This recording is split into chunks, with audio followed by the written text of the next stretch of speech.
Buenas tardes tengan todos ustedes. Bienvenidos a este webinar. Vamos a estar organizando junto a la Oficina de Patentes y Marcas de los Estados Unidos, la USPTO, dos webinars. El día de hoy tenemos un webinar que hemos titulado ¿Cómo proteger tu invento en los Estados Unidos de América? ¿Por qué el título? Bueno, por las consultas que tenemos siempre de los inventores independientes, de los emprendedores, de los investigadores de diferentes universidades públicas o privadas o centros de investigación, que tienen la intención de poder llevar su invento hacia otros países. ¿Y por qué no Estados Unidos? Estados Unidos es un mercado grande, tiene más de 330 millones de habitantes, con un valor de PIB per cápita de más de $62,000 por habitante, entonces se hace un mercado atractivo. Y es por eso que junto a la USPTO decidimos organizar dos webinars, perdón, y el primero está relacionado a cómo proteger tu invento en los Estados Unidos. Les quería comentar algunas estadísticas. Por ejemplo, en el Perú se presentan alrededor de unas 1,200 solicitudes de patente, de las cuales el 33% son solicitudes que provienen de los Estados Unidos, ¿no? Si nosotros nos preguntamos cuántas solicitudes presentan los peruanos en Estados Unidos, nos podemos dar cuenta que el porcentaje es muy bajo. El día de ayer estuve haciendo un ejercicio en la base de datos de patente de la USPTO y veía que durante todo el procedimiento que tiene la USPTO desde el año 1780 aproximadamente que abre la oficina, 253 peruanos son inventores que que aparecen en una solicitud de patentes americanas y de los cuales solamente 53 peruanos han presentado una solicitud en los Estados Unidos. Entonces, este webinar lo que quiere hacer es abrir, digamos, un abanico de posibilidades para los inventores y que puedan ellos poder presentar su solicitud en Estados Unidos, y para eso hemos invitado a un funcionario de los USPTO para que nos pueda explicar un poco acerca del procedimiento y ustedes tendrán la oportunidad de poder hacer las preguntas del caso. Esas preguntas que en algún momento nos han trasladado a nosotros de cuánto, por ejemplo, puede durar el trámite de una solicitud en los Estados Unidos, el costo, si necesitas de repente tener un representante o un abogado de propiedad intelectual, ese tipo de información que se la van a dar ahora el funcionario de la USPTO. Como les dije inicialmente, este webinar lo estamos organizando con el apoyo de la USPTO, que es la Oficina de Patentes y Marcas de los Estados Unidos. Y el día de hoy también me está acompañando Silvia Solís. Silvia Solís es asesora legal en temas de propiedad intelectual para la Oficina de Patentes y Marcas de los Estados Unidos, USPTO, con sede acá en Lima. Silvia anteriormente ha trabajado en el sector público por muchos años, ha sido directora de la Oficina de Patentes del INDECOPI y miembro activo en las negociaciones de los tratados de libre comercio en temas de propiedad intelectual. Silvia tiene mucha experiencia en los temas de propiedad intelectual, en especial en el tema de patentes. Bienvenida, Silvia. Muchas gracias Manuel por la presentación. Muchas gracias a los amigos que nos acompañan esta tarde. Un especial agradecimiento al INDECOPI por convocar a la USPTO para realizar esta serie de dos webinars, como ha señalado Manuel Castro hace un momento. Para nosotros es un placer poder trabajar de la mano con el INDECOPI, poder continuar con nuestras acciones interinstitucionales y sobre todo en un tema que nos apasiona, que nos gusta y que tiene mucha importancia en este momento en el que todos estamos pensando en reinventarnos, todos estamos pensando en crear. Tener a Jesús Hernández, él es un funcionario con mucha experiencia de la USPTO como presentador principal esta tarde, para mí es una alegría muy grande y pongo a disposición la Oficina de la Agregada de Propiedad Intelectual aquí en Perú, que maneja la región andina y Chile, para cualquier consulta, para cualquier duda que se pueda presentar durante o después de la intervención que tendremos esta tarde. Es un placer estar con ustedes y dejo con ustedes nuevamente a Manuel para que haga la introducción de Jesús. Un gusto. Gracias, Silvia. Sin más preámbulos, vamos a hacer la presentación de Jesús Hernández. Es abogado de patentes de la Oficina de Políticas y Asuntos Internacionales de la USPTO. Tiene como responsabilidad principal ayudar con la formulación de la política de patentes de los Estados Unidos en el hemisferio occidental, en especial en América Latina. Jesús tiene más de 11 años de experiencia en derechos de patentes. Anteriormente trabajó como examinador de patentes, secretario de leyes de patentes y agentes de patentes. Asesora a la Oficina del Representante Comercial de los Estados Unidos sobre asuntos de patentes relacionados con las discusiones comerciales en curso y el cumplimiento de las obligaciones comerciales existentes. Jesús representa a los Estados Unidos en el Comité Permanente sobre el Derecho de Patentes dentro de la Organización Mundial de la Propiedad Intelectual. Bienvenido, Jesús.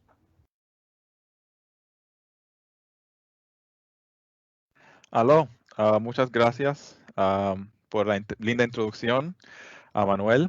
Y muchas gracias, Silvia.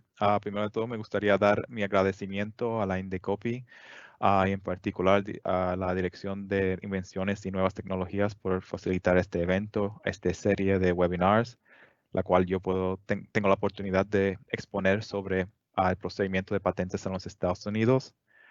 También me gustaría agradecer a la Embajada de Estados Unidos en Perú, en particular también la Oficina de la Agregada de Propiedad Intelectual, a Silvia y a Ann Chatovitz, por no solamente coordinar este evento, pero también por todos sus esfuerzos en la región de parte de nuestra agencia.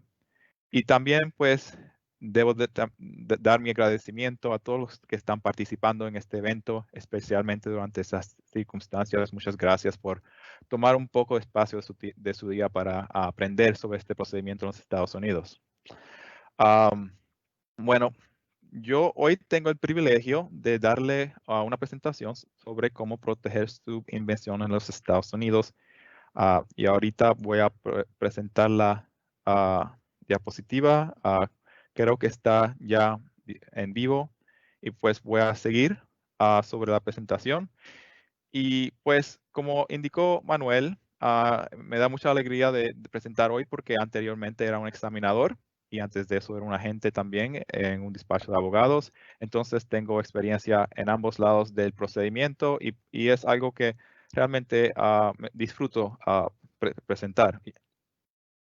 Y para hoy, primero, brevemente repasando la agenda, primero le daré un fondo sobre no solamente qué importante es el sistema de PI en los Estados Unidos, sino también sobre la USPTO, mi agencia, que es la contraparte de la Indecopy en los Estados Unidos, y también de los derechos de patentes otorgados por la USPTO. Y brevemente tocaremos otras formas de propiedad intelectual que también pueden proteger sus invenciones para darle una perspectiva completa.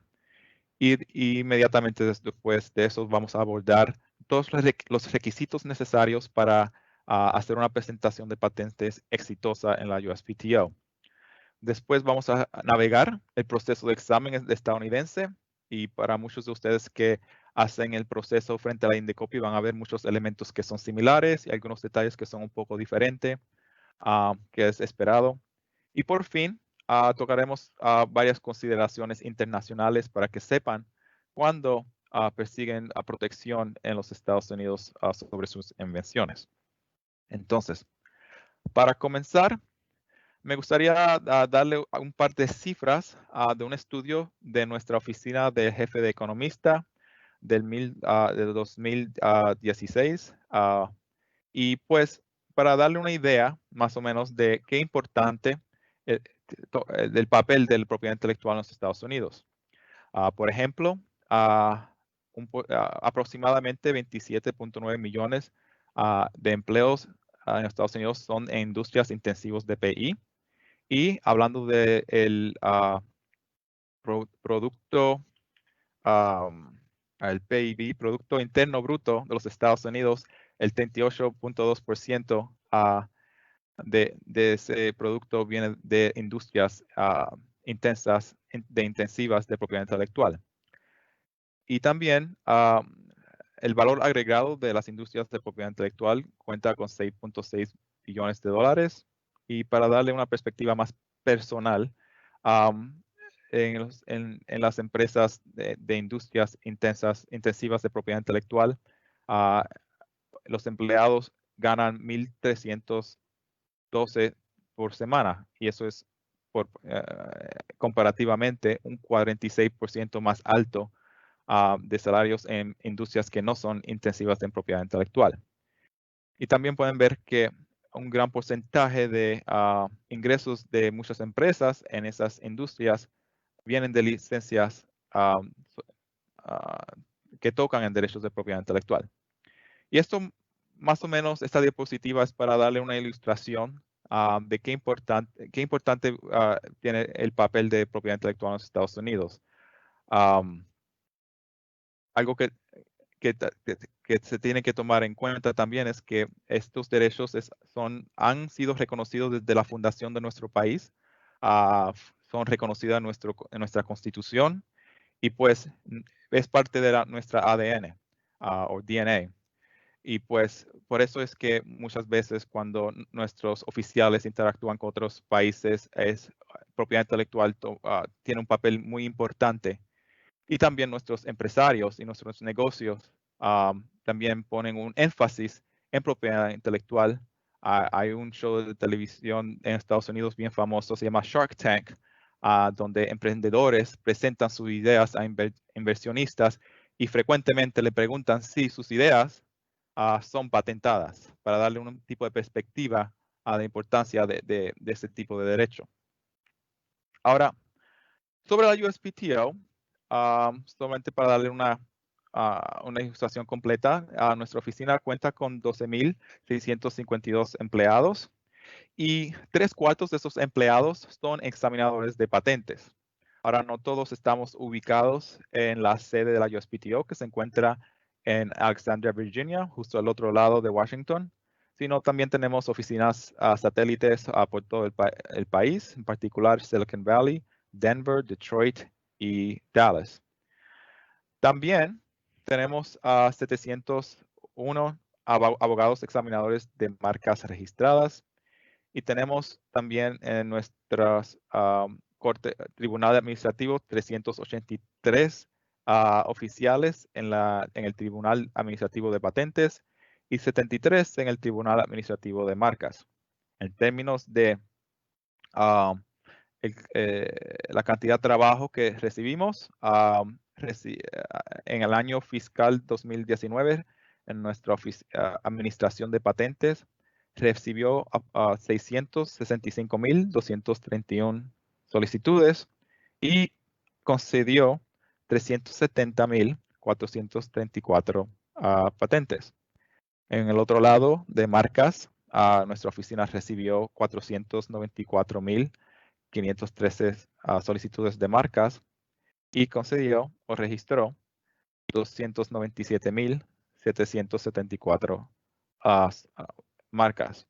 Y esto les da una idea de la escala de la USPTO y pues el papel importante que tienen patentes y los recursos que nuestra oficina, que es parte del Departamento de Comercio, allocate o utiliza para hacer sus cargos. Ahora, la USPTO otorga 3 tipos de patentes. La primera es patentes de utilidad. Fuera de los Estados Unidos, patentes de utilidad también van por el nombre de patentes de invenciones, pero usando el lenguaje estadounidense, nosotros nos referimos a estos patentes como patentes de utilidad. Algo que vale resaltar es que los Estados Unidos no otorga modelos de utilidad que tienen una normativa un poco diferente a patentes de invenciones. Entonces quiero mencionar eso porque de vez en cuando pues ven el nombre utilidad, patentes de utilidad, y la traducción no corresponde. Ahora, para dar una patente de utilidad, la invención tiene que ser un proceso, una máquina, un artículo de fabricación o composición de material nueva o útil o una mejora de las mismas. También los Estados Unidos otorga patentes de diseños. Algunos países tienen un sistema de diseños industriales donde el diseño es protegido por medio de registración, pero en los Estados Unidos la protección viene por el sistema de patentes. Y el diseño para recibir protección tiene que ser nuevo, original y ornamental para proteger la forma como aparece en un objeto. Y pueden ver en la ilustración debajo de la definición la famosa patente de diseño para la Estatua Libertad. Y por fin, la USPTO otorga patentes de plantas. Y esto es para cualquier persona que invente o descubra y produzca sexualmente cualquier variedad de plantas. Esto es un tipo de protección distinto a protección de variedades vegetales y es el cargo de la USPTO otorgar estos patentes. Ahora, la USPTO, un patente de utilidad dura 20 años y eso es muy similar a muchos países que son miembros de la Organización Mundial de Comercio por medio del acuerdo de ADPIC. Esos 20 años son a partir de la fecha de presentación. Igualmente, pues, similarmente, en el ámbito de diseños o patentes de diseños, el término es 15 años a partir de la fecha de concesión, no de la fecha de presentación. Anteriormente, esto era 14 años, pero desde el 2013, cuando los Estados Unidos ratificó o accedió al arreglo de la Haya por medios de una enmienda a la normativa estadounidense, el plazo de protección subió de 14 a 15 años a partir de la fecha de concesión. Y un patente de planta está gobernado por la misma normativa de una patente de utilidad y también dura 20 años a partir de la fecha de presentación. Esos son los 3 tipos de patentes otorgados por la USPTO. Ahora, para darle una idea de la escala de los patentes que ha otorgado la USPTO, el sistema de numeración que comenzó en 1825 con el patente número 1, ha llegado en el 2018 a 10 millones. Y pues le da una idea del número de patentes que nuestra oficina otorga. Y pues generalmente el gran porcentaje era de inventores estadounidenses, pero ahora vemos que más y más la proporción más grande viene del extranjero. También quiero mencionar que aunque el sistema de numeración empezó en 1836, los Estados Unidos siempre ha estado dando patentes aún desde su fundación. Los primeros examinadores de patentes en los Estados Unidos eran el gabinete del presidente y un patente otorgado era firmado por el presidente de los Estados Unidos. Y los primeros patentes fueron firmados por nuestro primer presidente, George Washington, y su gabinete, quien era Thomas Jefferson, el secretario de Estado o de Asuntos en Extranjero, Henry Knox, el secretario de Defensa, y Edmund Randolph, el fiscal, eran los encargados de determinar si un solicitante merecía un patente. Y para honrar esos primeros examinadores, si ustedes van al campus de la USPTO, algunos de los edificios principales están nombrados por estos primeros examinadores del sistema estadounidense. Ahora, aunque vamos a hablar sobre patentes para invenciones, también vale la pena por lo menos mencionar que hay otras formas de protección que existen en Estados Unidos y pues también existen en muchas partes del mundo que son opciones para inventores y emprendedores. Primero existe secretos comerciales que permite la protección de información o una invención que sea valoroso por medio de ser secreto y sujeto a medidas razonables para mantener la confidencialidad. Y existe una normativa federal que pasó hace 2 o 3 años estableciendo una norma estatutaria de secretos comerciales, pero también existe en cada estado su normativa para proteger secretos comerciales. Y es una opción para inventores que creen que la materia el contenido de su invención es excluido debajo de las leyes de un país o de los Estados Unidos, o quizás creen que pueden mantener el secreto comercial secreto por un plazo más largo que los 20 años que son dados debajo del sistema de patentes. También tenemos exclusividad de datos que son otorgados por nuestro Ministerio de Salud, la Health and Human Services, en particular la Food and Drug Administration.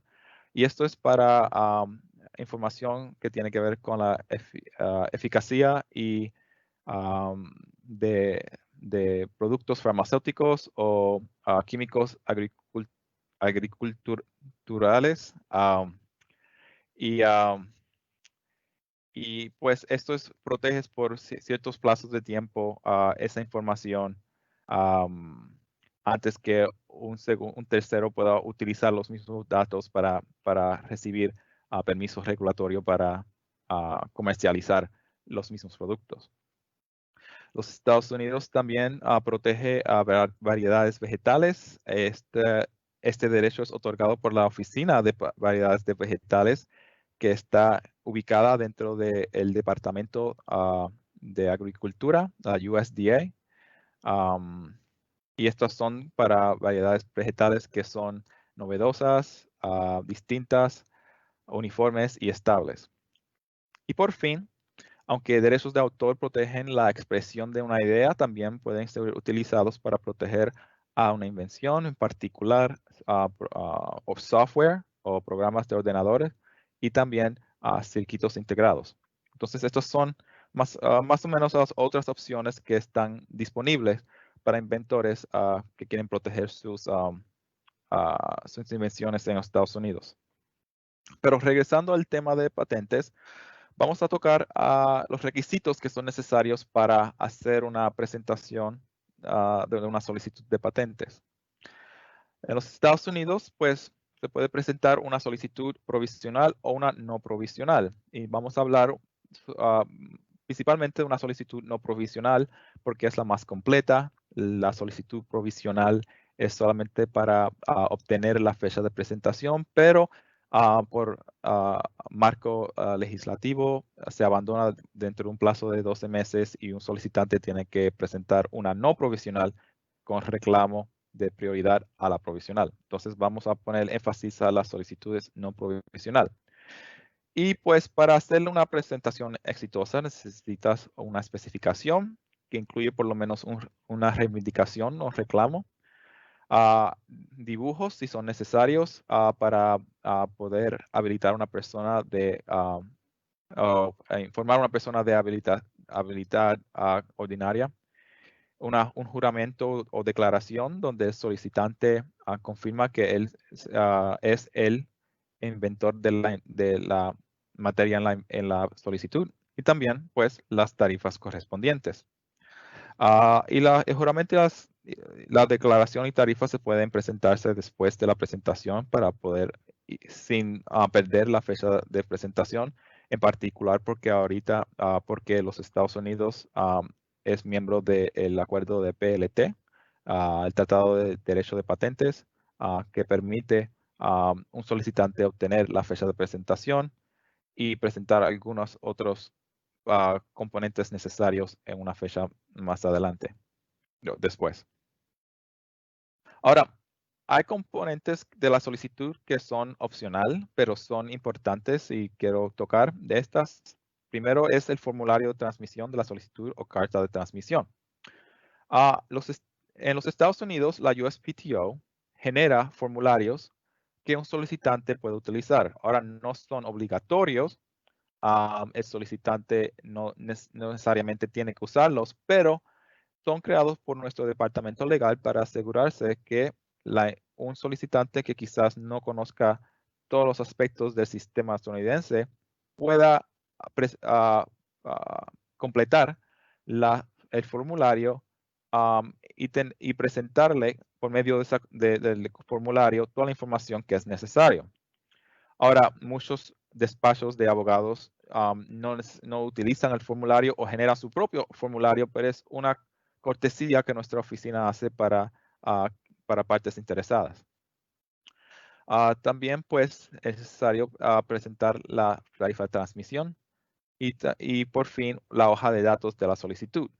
Ahora, la hoja de datos de la solicitud, o como nosotros llamamos ADS, Application Data Sheet, es un documento que incluye toda la información sobre el solicitante y la solicitud que estaría en documentos distintos. Y es para ayudar no solamente al solicitante, pero también al examinador y quizás el público cuando el legajo es publicado, a navegar a la información y saber sobre la solicitud. Incluye datos bibliográficos, información del solicitante, información de correspondencia, sobre la solicitud, sobre el despacho, prioridad nacional o prioridad extranjera y información del sesionario. Ahora, para algunos que han visto la publicación de la solicitud de patentes, pueden ver que la publicación tiene 2 columnas, pero para propósitos de una presentación, la solicitud debe tener solo una columna de texto con varias excepciones, como una solicitud de remisión o de reexaminación. También, pues como se pueden imaginar, la solicitud debe estar en inglés. Y si la solicitud está presentada en otro idioma, pues por razón de que que viene de está relacionada a una solicitud internacional o por medio del Convenio de París, se debe de incluir también una traducción a inglés. De la misma forma que una solicitud presentada en Indecopy debe de estar en español, o una solicitud presentada a la oficina francesa debe de estar en francés. Ahora, hay varias tasas de tramitación de patentes que deben de estar en cuenta. Las más evidentes o comunes son la tasa de presentación, la tasa de búsqueda y la tasa de examen. También hay un cargo adicional si el tamaño de la solicitud en términos de páginas o si el número de reclamo supera a 20 total o 3 reivindicaciones independientes. Las tasas son un poco diferentes para solicitudes provisionales, pues porque estas no necesitan una reivindicación y solamente se necesita una tasa de presentación básica, pero también puede estar sujeto a varios cargos adicionales por razón del tamaño de la solicitud. Nuestra página de red, uspto.gov, tiene todas las tarifas y las tasas para cada cargo que la USPTO requiere. Los USPTO también tiene varios descuentos que están disponibles. Existe la tarifa estándar para todas las entidades y estas no tienen descuentos, pero también tenemos 2 descuentos, unas para entidad pequeñas y otro para microentidad.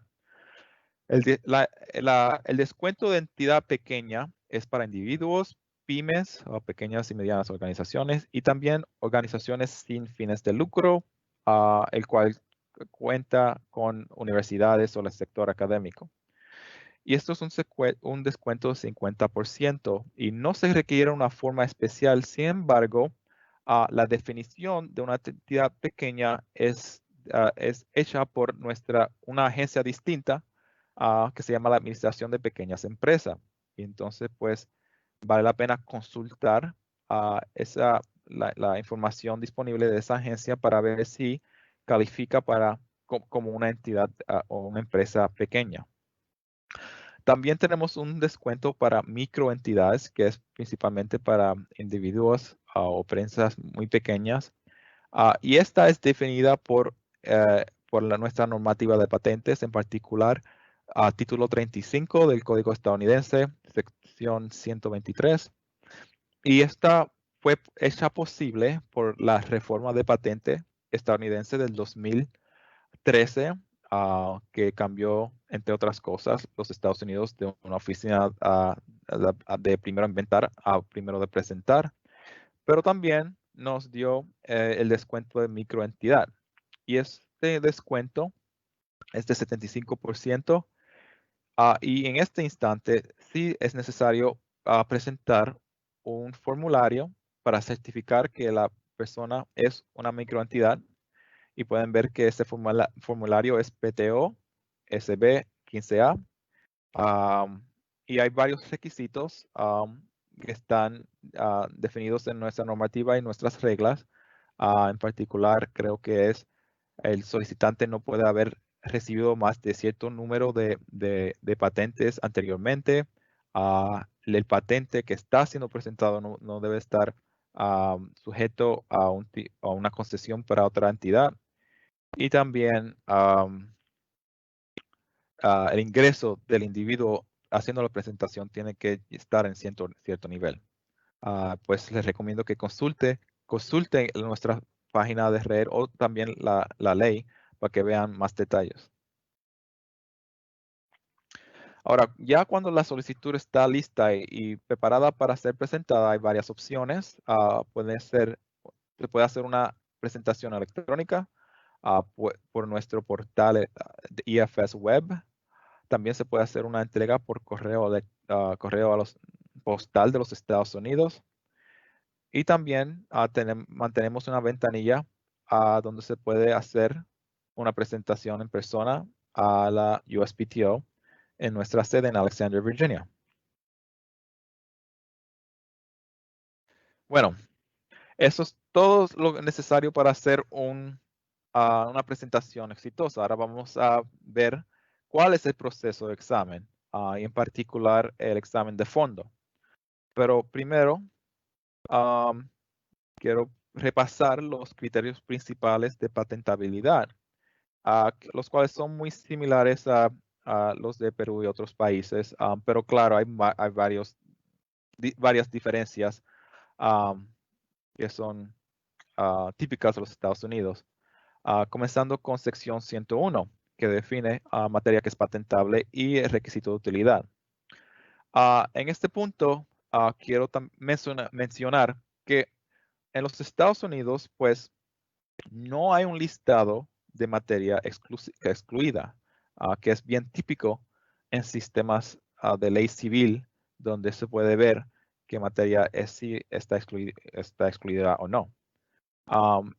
En vez, los Estados Unidos, nuestras exclusiones son definidas por la jurisprudencia, pues los Estados Unidos es un sistema de ley común.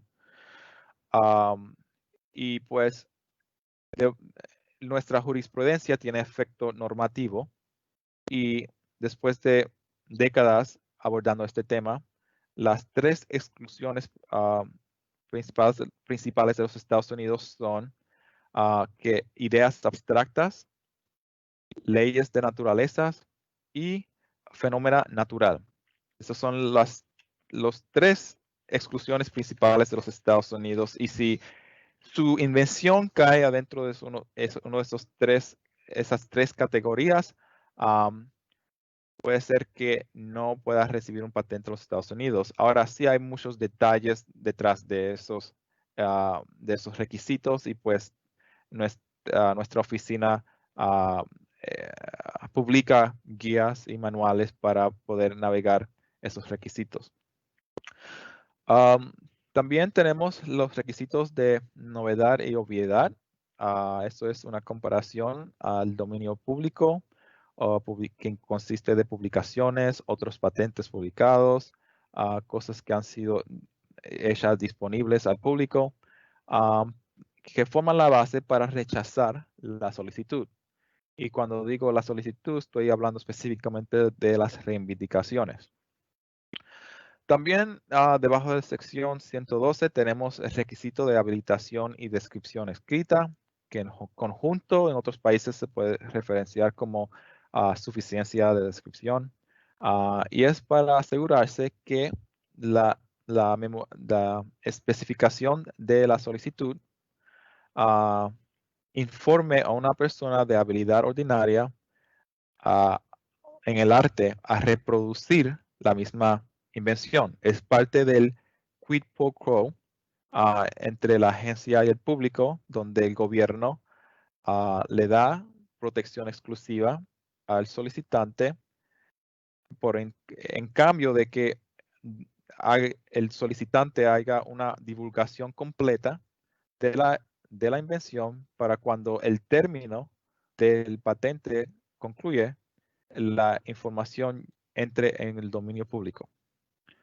También tenemos el requisito 112 de claridad, y esto es para asegurarse que la reivindicación que tiene efecto legal no sea ambigua y que el público conozca exactamente qué está protegido y si es, por ejemplo, necesario obtener una licencia o inventar alrededor del patente.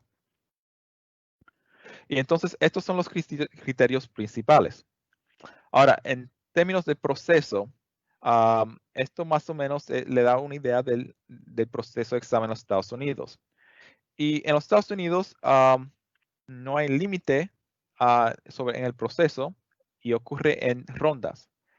Y esto es un ejemplo de una ronda. Y al fin de la ronda o del segundo examen, el solicitante tiene la opción de iniciar una nueva ronda o apelar o en algunos casos, pues, abandonar la solicitud. Y vamos a tocar cada etapa de este proceso en más detalle. El primer examen es cuando el examinador ha recibido su solicitud. Es decir, la solicitud ha sido presentada a la USPTO, ha recibido un número de serie, ha sido clasificado o recibido una clasificación preliminar, ha estado en el almacén de solicitudes y ha llegado el turno de la solicitud para ser evaluada por el examinador. El examinador ve la solicitud y hace un análisis legal y hace una búsqueda del estado del arte para ver si el solicitante ha superado el criterio para obtener un patente. En esta etapa tiene dos opciones. Puede hacer un rechazo no final, donde ilustra los argumentos y las razones por la cual la solicitud está siendo rechazada, o puede conceder la patente. Ahora, asumiendo que el solicitante hace un rechazo no final, la solicitud entonces va a las manos del solicitante. En esta etapa, el solicitante tiene tres opciones. Puede abandonar la solicitud o puede hacer una pedida de reconsideración o una enmienda. La pedida de reconsideración es cuando el solicitante no está de acuerdo con los argumentos presentados por el examinador. Y pues no, del punto de vista del solicitante, vale la pena hacer una enmienda. Y esta pedida de reconsideración, el solicitante pues presenta argumentos intentando de cambiarle la mente al examinador. Por el otro lado, una enmienda es cuando el solicitante está de acuerdo con el rechazo y pues, enmienda las reivindicaciones en un intento de superar la arte previa o las citas que fueron utilizadas por el examinador en el rechazo no final. Durante esta etapa, el solicitante también puede pedir una entrevista con el examinador y puede ser para quizás discutir la materia de la invención o los rechazos. Puede ser que el solicitante cree que el examinador no entiende muy bien la tecnología y que puede pasar de vez en cuando, o que quizás necesita más claridad sobre el argumento presentado por el examinador. Y este y el solicitante puede pedir esta entrevista por derecho. Es mandatorio si es pedido por el solicitante y puede hacer esa entrevista de manera telefónica, por videoconferencia o en persona con el examinador. Pero obviamente la entrevista en persona debe de ser en una de las oficinas de la USPTO. Ahora, después que el solicitante dé una respuesta, llegamos al segundo examen de la solicitud de la misma ronda de examen. En esta etapa, pues el examinador tiene tres opciones. Puede conceder la patente, hacer un rechazo final o hacer un segundo rechazo no final. El rechazo final es cuando el examinador esté bajo la impresión de que los argumentos o las enmiendas no superan el rechazo o existe razón para mantener el rechazo, porque aunque superan el rechazo anterior, hay otros argumentos basados en la misma arte que pueden ser presentados. Sin embargo, en instantes donde el examinador ve que ha cometido un error, o que no hay razón por haber hecho el rechazo inicial, puede hacer un segundo rechazo no final, donde inicia el primer examen de nuevo. De esta manera, el solicitante no tiene que hacer una petición de examen continuo a la conclusión de esta ronda, el cual tiene un costo asociado. Ahora, asumiendo que el examinador hace un rechazo final para darle una descripción del proceso entero, en ese punto, la ronda de examen llega a su conclusión. Y el solicitante tiene 4 opciones. La primera es hacer unas respuestas después de acción final. Esta respuesta es puramente consultiva, no tiene que ser aceptado por el examinador y es utilizada más o menos cuando el examinador le ha sugerido o recomendado al solicitante cierta materia que, si es incorporada en las reivindicaciones, puede poner la solicitud en condición de ser concedida. En esos instantes, en vez de forzar al solicitante a hacer una petición para continuación de examen, solamente hace esta respuesta de acción final, después de acción final, y la solicitud es concedida. Por otro lado, si hay razón de mantener el procedimiento siguiendo, el solicitante tendrá que presentar una petición para la continuación de examen, o RCE, como lo llamamos entre examinadores. La tercera opción, si el solicitante no quiere seguir el proceso de examen, es apelar a nuestro tribunal administrativo, o PTAB por sus siglas en inglés, Patent Trial and Appeal Board. Y por fin, pues, el solicitante también puede estar convencido que no vale la pena seguir con el procedimiento y abandonar su solicitud. Ahora, si el solicitante decide apelar, lo primero que tiene que hacer es presentar un expediente de apelación. Si esto es presentado, el examinador tiene que preparar una respuesta al expediente, el cual puede seguir con varias respuestas opcionales. El solicitante también puede pedir una audiencia con la PTAB. Normalmente la PTAB puede llegar a su decisión solamente evaluando los argumentos en el expediente de la respuesta. Sin embargo, el solicitante puede presentar sus argumentos en persona, y más recientemente, por causa de la situación global, por videoconferencia. Y la USPTO mantiene instalaciones para tener un procedimiento de apelación donde despachos de abogados vienen para presentar sus argumentos a un tribunal de 3 jueces administrativos. Y la PTAB, o el Tribunal Administrativo, ya tiene 3 opciones. Puede afirmar al examinador, revertir al examinador o remitir el asunto a regreso al examinador para que haga un examen nuevo porque quizás no hay información que es necesaria para llegar a una conclusión el tribunal.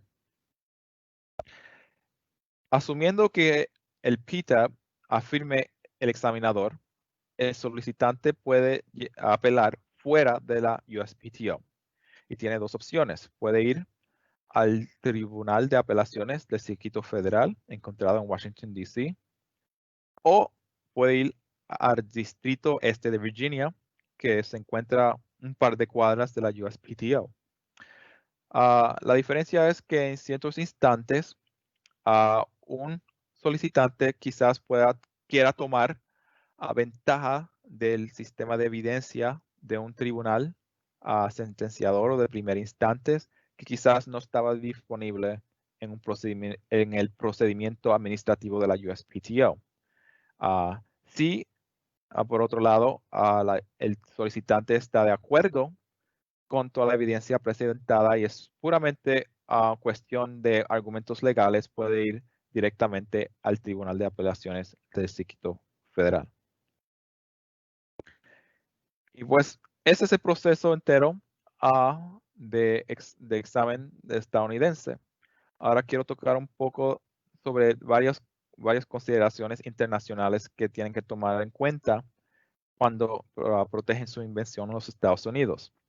Y primero quiero mencionar todos los tratados internacionales de los cuales Estados Unidos es miembro. Primero de todos, somos miembros del Convenio de París, que permite un reclamo de prioridad dentro de 12 meses de la presentación de una solicitud contraparte en otra jurisdicción. También somos miembros del Tratado de Cooperación en materia de patentes, o el PCT, donde somos no solamente una oficina receptora, pero también una autoridad internacional donde podemos hacer la búsqueda internacional y también la opinión escrita y el examen preliminar.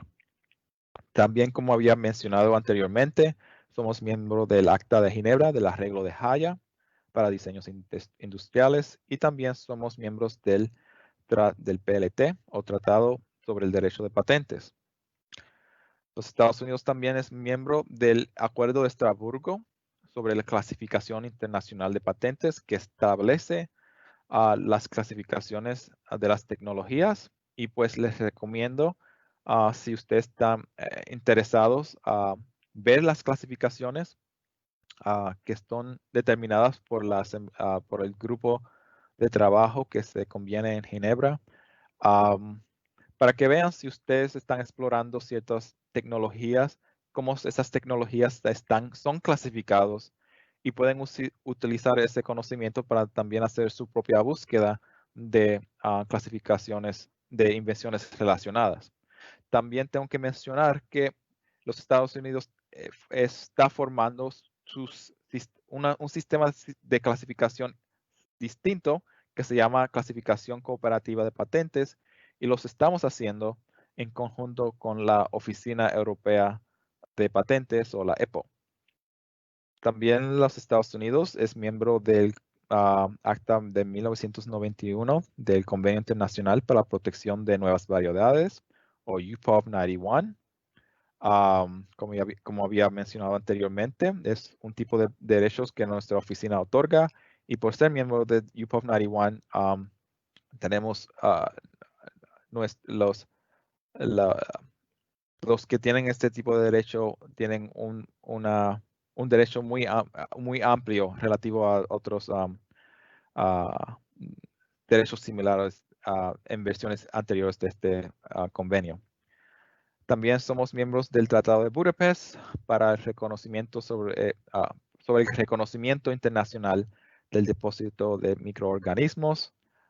Esto es lo que permite que cuando una persona intente patentar invenciones relacionadas a microorganismos, este microorganismo pueda ser depositado en una autoridad internacional depositaria y ese depósito puede ser reconocida por otra oficina, en particular la USPTO, cuando ha sido depositado por una primera oficina internacional.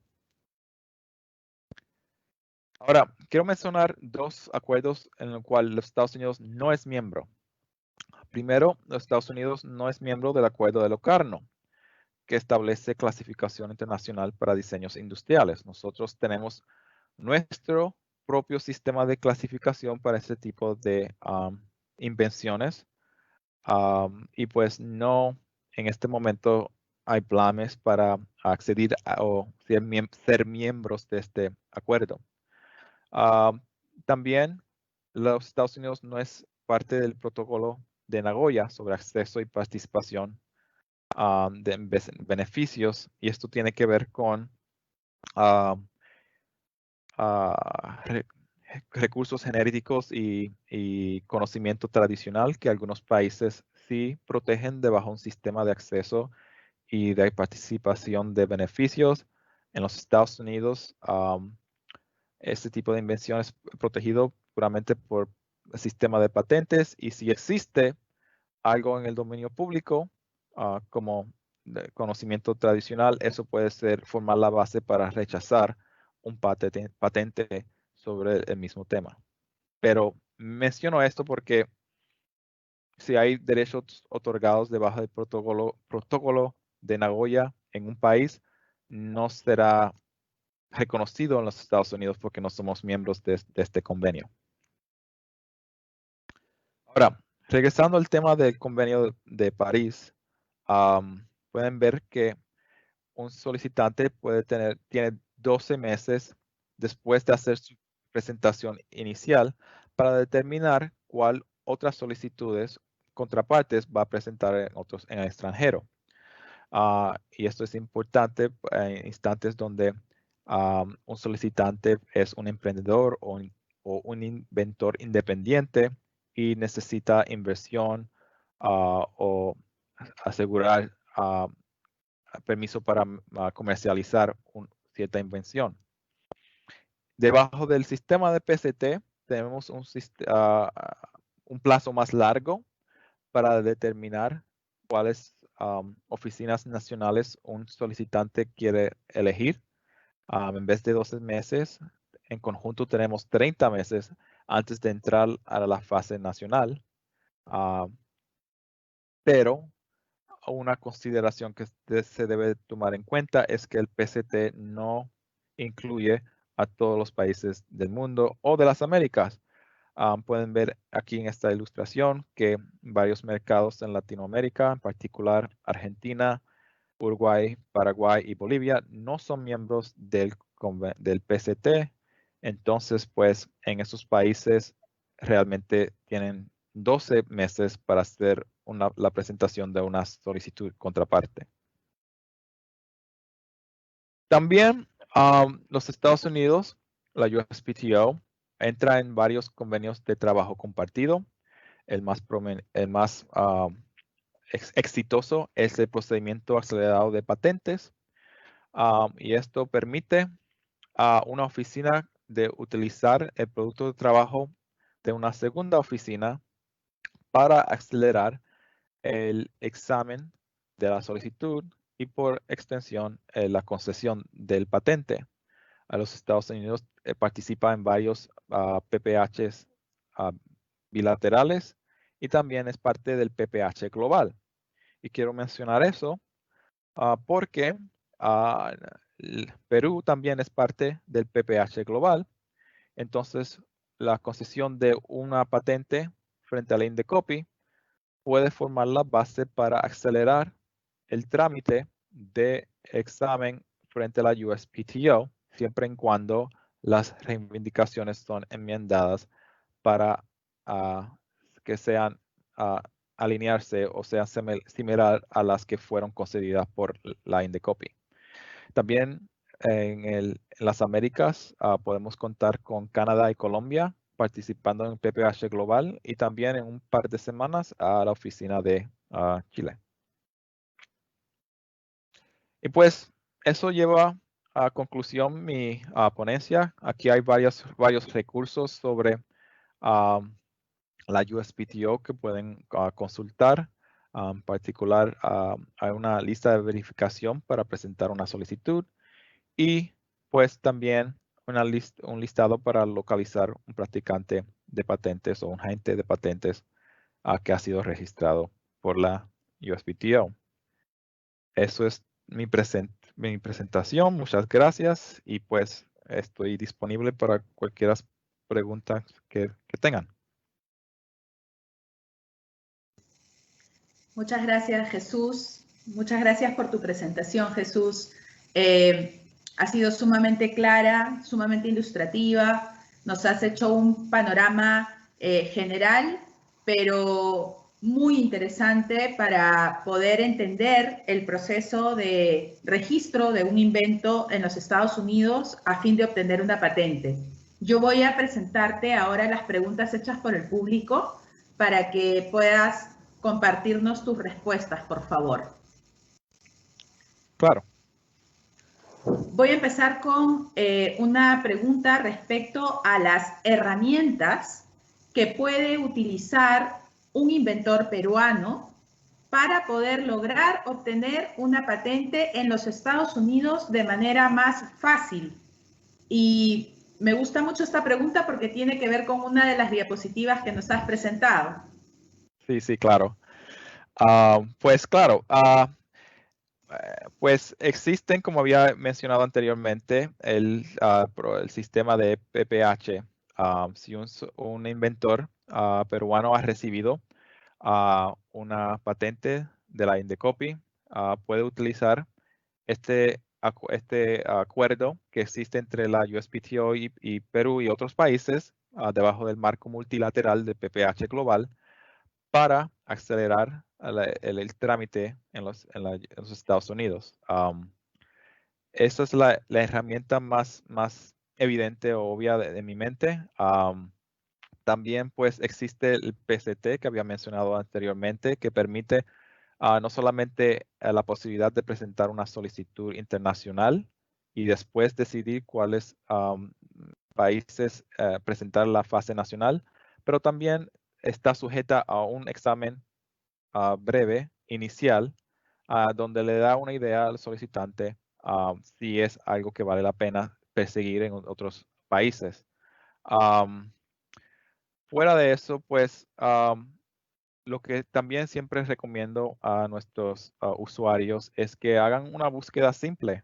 Los Estados Unidos mantienen una base de datos de nuestras publicaciones y pues hay muchas que están disponibles para que vean, hacer una búsqueda para ver qué invenciones existen y comparar esas invenciones a las suyas y quizás cuando está en la fase redactando las reivindicaciones, hagan algo que claramente no incorporan el estado de arte, que se puede, conociendo que no son expertos, pero por lo menos tienen una idea de qué existe y cómo superar esa arte previa.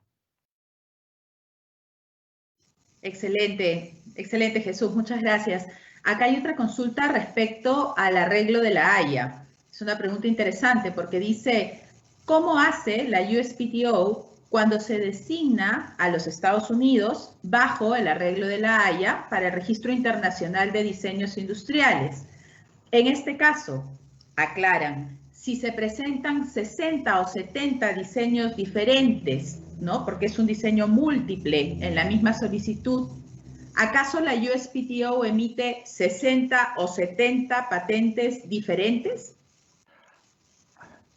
No, ese no es el caso. Ahora, confieso que no soy un experto en el tema, pero no porque los Estados Unidos estamos debajo de un sistema de patentes, no es un sistema de registro. y una solicitud de diseño solamente puede tener un reclamo, una reivindicación. Entonces no es una posibilidad. Pero si es necesario, puedo hacer una consulta interna y dar más detalles a la persona que hace la pregunta, pues porque no soy el experto en el tema como algunos de mis colegas en la USPTO. Muchas gracias, Jesús. Sí, justamente quería aclarar que si hay alguna de estas preguntas o preguntas adicionales que ustedes quieran, por favor, las hagan llegar a los colegas de Indecopi y vamos a tratar de darles respuesta luego. Una pregunta más. ¿Cómo es que en los Estados Unidos se protegen las apps que están muy de moda últimamente, ¿no? ¿Se protegen a través de qué sistema? ¿El sistema de patentes, los copyrights? Sí, claro. Esto es un punto muy interesante. Hay varias opciones que una persona puede tomar, pues, y vamos a tocar en patentes de diseños, patentes de utilidad y derechos de autor. Ahora, si estamos hablando puramente del programa de ordenador, la expresión, the code, como se dice, pues una opción es derechos de autor. Y de vez en cuando, pues eso puede ser una forma bien importante de protección, porque lo que muchos programadores hacen en ese espacio es copian el mismo code, la misma expresión. No tratan de cambiar algunos detalles, solamente una copia directa. Y en esos instantes, pues, derechos de autores es bien apropiado. También tenemos, si la idea es proteger la función o cómo opera el app, la opción quizás más deseable es el patente de utilidad o patente sobre la invención, donde puede hacer una descripción de cómo opera. Hay muchas industrias estadounidenses que toman esta ruta. Por ejemplo, los Apples, Amazon, Uber del mundo tienen todo un portafolio en este sentido. Ahora, un detalle que me gustaría mencionar también, un poco de comentario, es que esta área es un poco difícil navegar presentemente en los Estados Unidos porque tenemos una polémica de qué amplio es la protección para software o programas de ordenador. Y pues en este espacio siempre recomiendo que consulten un abogado que conozca navegar estos detalles. La tercera opción es el diseño de un patente de diseño y es para cómo se presenta o el GUI, the Graphical User Interface del app. También esta puede ser protegida por derechos de autor, pero también existe la opción de patentes de diseños. Y es más, yo creo que Apple es uno de los usuarios más grandes del sistema de diseños estadounidense. Pues hay varias opciones y pues pueden tomar la opción que sea más deseable, también tomando en cuenta los recursos disponibles para un inventor independiente. No te escucho. Perdón, ahora sí. O pueden tomar varias opciones, no, Sí, no solo exactamente. una, sino varias, ¿no es verdad? Bueno, esta es una consulta respecto a un término que tú usas en tus exposiciones, que es empleos intensivos o, digamos, sistemas intensivos. Al inicio de tu presentación, tú nos comentabas algunos datos estadísticos y se interesan por saber qué significa empleos intensivos. No, es empleos e industrias de intensivos de propiedad intelectual. Pero sí, es varias industrias que es necesaria constantemente crear o generar nuevas invenciones para mantenerse frente de la competencia. Eso es una característica bien típica de una economía de conocimiento, donde no es necesariamente que rápido puedes hacer un producto, sino generar ideas Y el producto, quizás después que tengas los derechos otorgados, puede ser creado en cualquier lugar. Y pues industrias que son intensivas de PI pueden ser, por ejemplo, la área farmacéutica, la área de telecomunicaciones. Presentemente hay mucho litigio en los Estados Unidos sobre patentes estandarizados. Y también ¿dije farmacéuticos ya? Farmacéuticas, sí. Sí, software también recientemente es una área también donde se excluye automóviles, química, pues muchas industrias que son intensas en propiedad intelectual. Entonces, pues por esa razón, dada la importancia de esa área, hay muchos, no solamente empleo que es específico a esa área, pero también el ingreso de gente que participa en ese espacio normalmente es más alto porque requiere un conocimiento más específico a ciertas tecnologías. De acuerdo, muchas gracias. Una consulta respecto al campo químico farmacéutico. Bueno, es interesante porque es un poco genérica y dice una solución compuesta, ya sea esto una formulación o una vacuna contra determinada enfermedad, ¿se puede patentar de acuerdo a las normas de los Estados Unidos? Oh, sí, claro. Pero, ¿qué fue lo primero? ¿Una solución compuesta? Un compuesto, ¿no? Se refiere a una composición o un compuesto farmacéutico. Sí, claro. Las vacunas y las soluciones compuestas pueden ser patentables, pero lo que tiene que ser dicho es que tienen que superar los requisitos legales. ¿Ok? Si es algo que ya existe en el pasado o que no tiene paso inventivo, o sea, que aunque no existe exactamente, existe un tipo de variedad donde una persona de habilidad ordinaria puede llegar a esa conclusión, la patente no es otorgado. Algo que me gusta mencionar es que mucha gente llega a la conclusión de que si algo es patentable, automáticamente va a recibir un patente. Y eso no es el caso. Solamente porque es patentable no quiere decir que vas a recibir patente. Tienes que satisfacer todos los requisitos.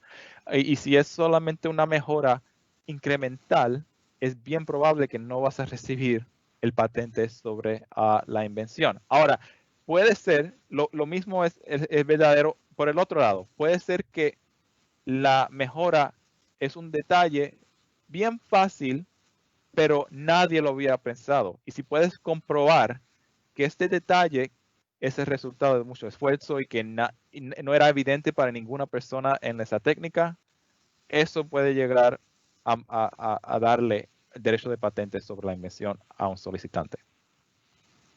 Excelente, muy claro, Jesús. Una pregunta adicional. ¿Podría de repente en una frase o en un resumen muy breve decirnos cómo se puede patentar en los Estados Unidos algo que ha sido desarrollado en Perú por peruanos? Pero es la pregunta si el peruano está presentando la solicitud o un tercero que está presentando la solicitud. El peruano.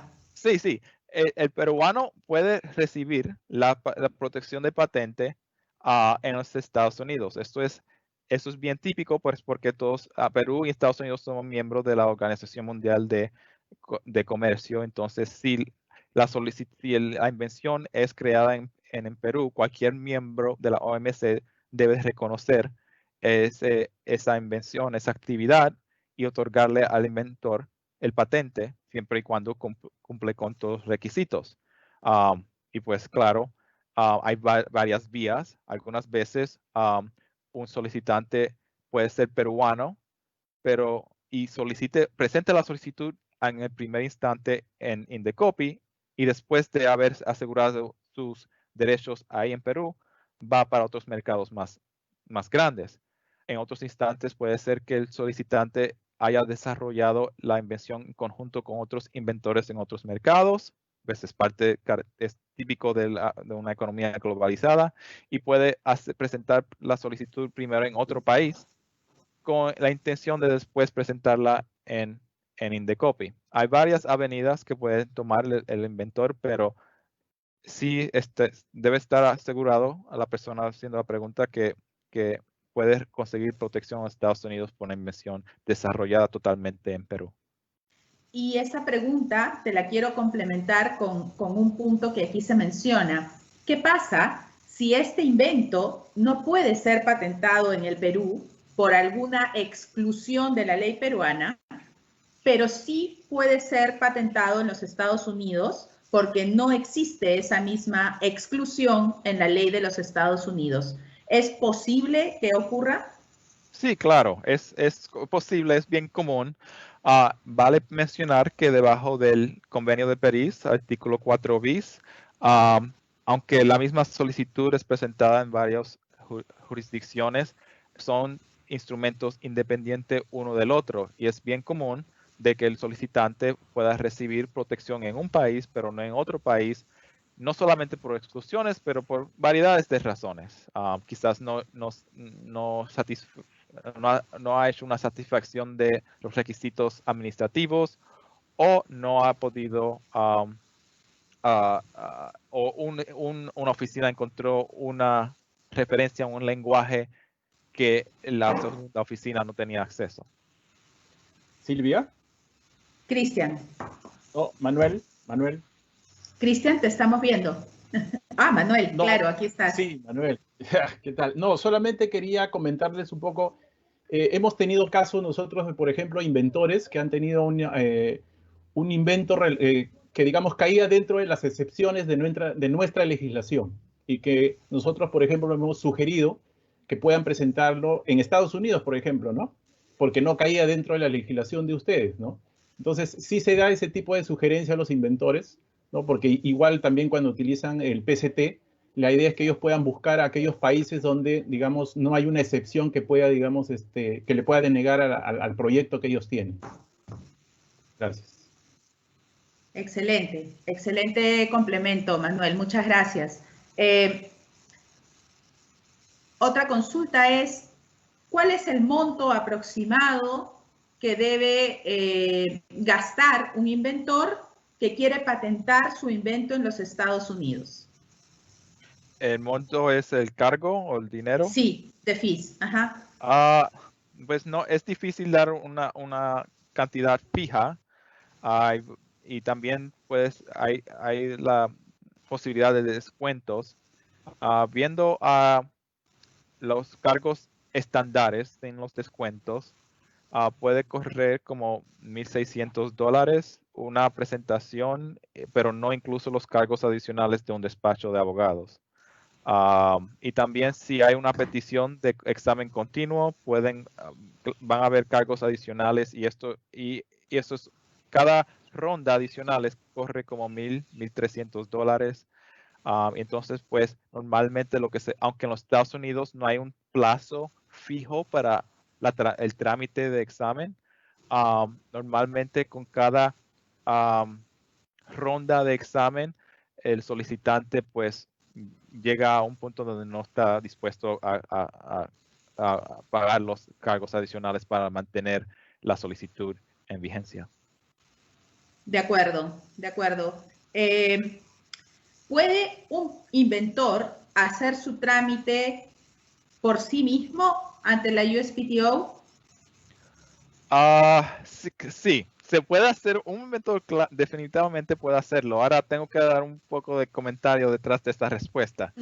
En los Estados Unidos, la USPTO otorga un examen de licenciatura para poder presentar frente a la USPTO. Y pues le puedo contar que el nivel de éxito en esa licenciatura es más bajo que para ser un abogado en los Estados Unidos. Entonces, para ser, como yo tengo el título de abogado de patentes, soy ambos licenciado como abogado y también licenciado como agente de patentes y por eso tengo ese título. Y siempre es recomendable que tenga representación de una persona que conoce navegar los detalles del sistema estadounidense, pero eso no es un obstáculo para una persona presentar por sí mismo. Ahora, lo que no se puede hacer es un tercero que no es registrado frente a la USPTO hacer la presentación de la solicitud de parte del inventor. Y este inventor independiente necesita ir a los Estados Unidos o puede hacer el trámite online a través de las plataformas que nos mencionaste? Mi entendimiento es que lo puede hacer online, pero deberá abrir una cuenta y generar toda la información necesaria para tener acceso al sistema. El sistema nuestro se llama PAIR y hay dos versiones. Existe Private PAIR y Public PAIR. El sistema Public PAIR permite a cualquier persona del público ver el legajo de cualquier solicitud después del plazo de 18 meses, que es el término para la publicación de la solicitud. Private PAIR es el sistema donde el solicitante puede dar sus detalles privados y esta información, y es también donde puede subir los documentos necesarios y dar las transacciones de tarifas o de cargos para la presentación de solicitudes. Y pues eso es un proceso solamente tener la cuenta con la USPTO, por eso es que pero no hay un obstáculo en una persona hacerlo por sí mismo, pero se tiene que registrar con la USPTO para tener una cuenta. Perfecto. Sí, perdón. No, iba a decir que los despachos de abogados normalmente ya tienen una cuenta y para ellos es bien rutina. Sí, es el día a día. ¿Cuál es la diferencia entre una patente de planta y un registro de certificado de obtentor de variedad vegetal concedido a través del convenio UPOV? Sí, claro. Las plantas tienen que satisfacer los requisitos más o menos de patentes y en adición tiene que también ser una variedad de plantas que ha sido producida asexualmente. Entonces también tiene que satisfacer obviedad, novedad y el requisito de suficiencia de descripción. Sin embargo, cuando estamos hablando de un certificado de protección para una variedad de plantas, tiene que satisfacer novedad, que es un poco diferente a novedad del punto de vista de patentes. Tiene que ser distinto y tiene que también ser uniforme y estable. O sea, tiene que mantener sus características importantes o de referencia por un plazo más largo. Los derechos de un patente de plantas son iguales a un patente de utilidad. Es decir, el derecho de excluir a otros de utilizar, de crear y de importar y de ofrecer para la venta la patente. Los derechos de certificado de protección de variedad de patentes son un poco más amplios. También permite denegar la exportación y también establecer condiciones para la propagation, no sé cómo se dice. Propagación. La propagación de una variedad. Pero eso es porque somos parte de UPOV 91. Puede ser diferente si el país es parte de UPOV 78. Como Perú. Perú sí. es UPOV 91 también. Sí. Y pues el solicitante tiene opciones. Puede tomar patentes de plantas, protección de certificados de variedad, o también puede presentar una solicitud de patente de utilidad para una planta. Hay varias opciones. Varias alternativas. ¿Cuáles son los campos tecnológicos más presentados en los Estados Unidos en los últimos tiempos? Interesante. Pues lo puedo decir que es en ingeniería eléctrica, porque hay varias. La gran mayoría de los examinadores son de ese grupo. Y pues recientemente pues estamos viendo muchas invenciones en el área de conocimiento artificial. Inteligencia artificial. Inteligencia artificial todavía está creciendo y mi colega Chris Hannon va a hablar sobre el tema un poquito en el próximo webinar de esta serie. También, interesantemente, cloud computing o programas en la nube, no sé cómo la traducción técnica. Y pues es interesante siendo examinador porque uno puede ver en la dirección en que la industria se mueve, mucho antes que otras partes. Por ejemplo, yo tenía colegas que eran examinadores en el área de diapositivas de memoria, como USB jump drives, y pues hace como una década muchas de esas solicitudes estaban desapareciendo porque todo el mundo estaba presentando solicitudes sobre cloud computing. También pues virtual reality o realidad virtual. 3D printing,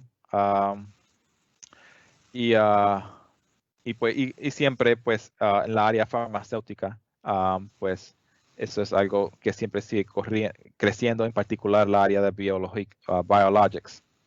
Sí, los biológicos, las invenciones biológicas o biotecnológicas.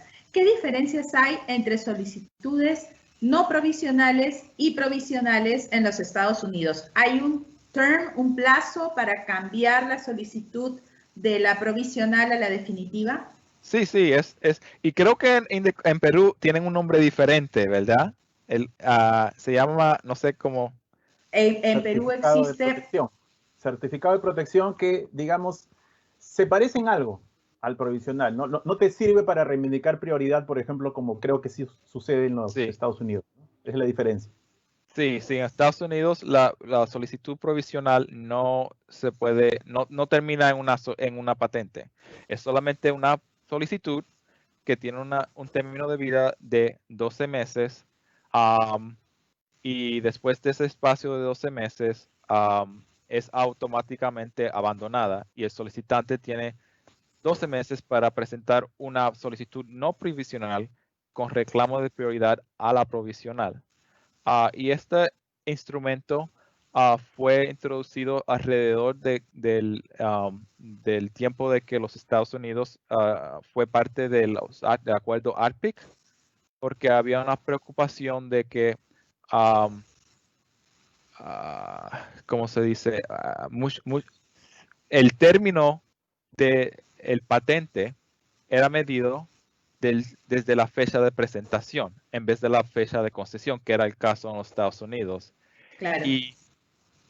Pero es desde la fecha de presentación en el mismo país, no en otro país. Entonces había una iniciativa para solicitantes estadounidenses presentar sus solicitudes en el extranjero primero para tener una fecha de presentación más temprana que no le afecte el término de patente y después en los Estados Unidos.